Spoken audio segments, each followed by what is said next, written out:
ఈరోజు మన రెసిపీ మంచి రుచిగా టేస్టీగా బీన్స్తో కర్రీ ప్రిపరేషన్ చూపించబోతున్నాను. సింపుల్గా రుచిగా బీన్స్తో కర్రీ చేయాలనుకుంటే తప్పకుండా ఇలా ఒకసారి ట్రై చేయండి. ఇంట్లో వాళ్ళకి చాలా అంటే చాలా బాగా నచ్చుతుంది.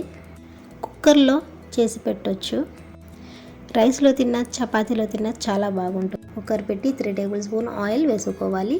1/2 టీ స్పూన్ చొప్పున పచ్చిశనగపప్పు, ఆవాలు, జీలకర్ర, 1 స్పూన్ అల్లం వెల్లుల్లి పేస్ట్ వేసుకోవాలి. పచ్చి వాసన పోయే వరకు ఫ్రై చేసుకోవాలి. కొద్దిగా కరివేపాకు రెమ్మలు వేసుకొని చిటపటలాడాక కట్ చేసుకున్న 2 పెద్ద సైజ్ ఆనియన్స్ వేసుకోవాలి. ఈ విధంగా ఆనియన్స్ని ఫ్రై చేసుకొని కట్ చేసిన 1/2 కిలో బీన్స్ని వేసుకోవాలి.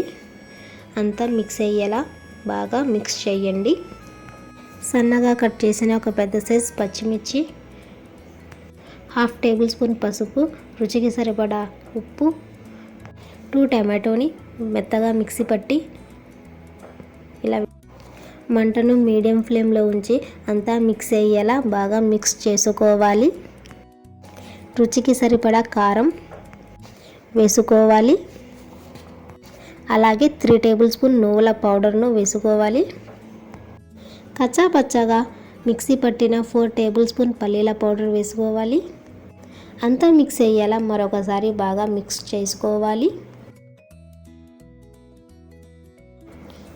1/2 గ్లాస్ వాటర్ను యాడ్ చేసుకోవాలి. పచ్చి వాసన పోయేంత వరకు ఇలా కలుపుతూనే ఉండాలి 2 నిమిషాల పాటు. ఆ తరువాత 1 స్పూన్ గరం మసాలా పౌడర్ను వేసుకోవాలి. పల్లీలు, నువ్వుల పౌడర్ వేయడం వల్ల టేస్ట్ అనేది మరింత బాగా రుచిగా ఉంటుంది. 2 పెద్ద సైజ్ పొటాటోని రోస్ట్గా ఫ్రై చేసుకొని వేసుకోవాలి. ఈ పొటాటోని ఫ్రై చేసి వేయడం వల్ల టేస్ట్ అనేది చాలా బాగుంటుంది. కాస్త గ్రేవీ కోసం మరికొన్ని వాటర్ను యాడ్ చేసుకోవాలి.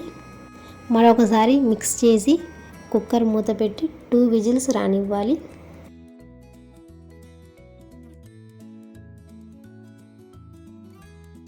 2 విజిల్స్ వచ్చిన తర్వాత కుక్కర్ మూతను ఓపెన్ చేసి పర్ఫెక్ట్గా బీన్స్ కర్రీగా ప్రిపేర్ అయిపోయింది.